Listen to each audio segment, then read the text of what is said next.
Pagka iniwan ka ng asawa mo, siya ang pumapatid ng tali, ng obligasyon mo.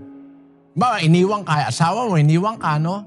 Siya mismo ang pumapatid ng pananagutan mo sa kanya. Basahin natin ang 7:15 ng unang Korinto. Gayunmay kung humiwalay ang hindi sumasampalataya, ay bayaan siyang humiwalay.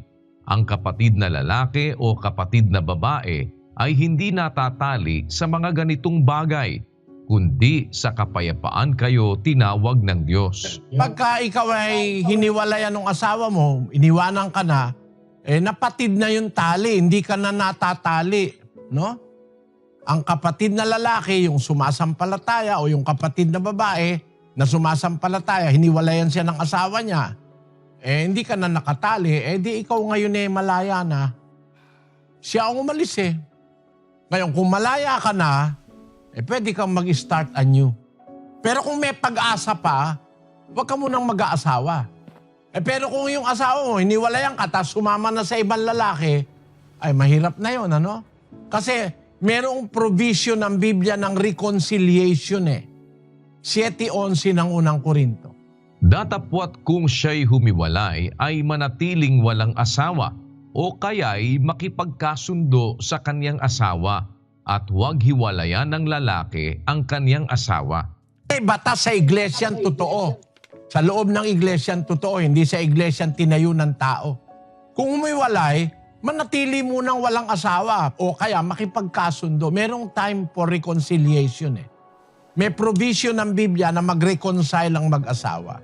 Tama naman yun kasi alam ko totoo yun Nararamdaman ng tao yun. Merong reconciliation baka bumalik pa.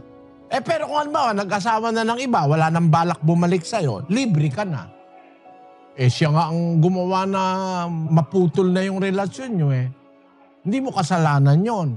Kasi kung ikaw Kristiyano, hindi ka talaga hihiwalay sa asawa mo Pero kung yung hindi sumasampalataya, hindi naniniwala, siya na ang humiwalay, tapos nag-asawa na siya ng iba, kawawa ka naman.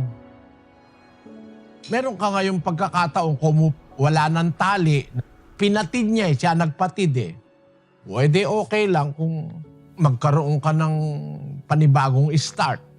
Pero mas okay kung makakatiis ka na wag ka na rin mag-asawa dahil baka na naman mapangalawahan yung pagkaturotot mo, no? Turotot ang tawag sa Tagalog dun naturotot ka na minsan, gusto mo bang maulit? Ngayon, kung talaga namang gusto mo pa rin mag-asawa, okay lang, kaya lang maging cautious ka na. Mag-ingat na tayo basta-basta kukuha ng babae.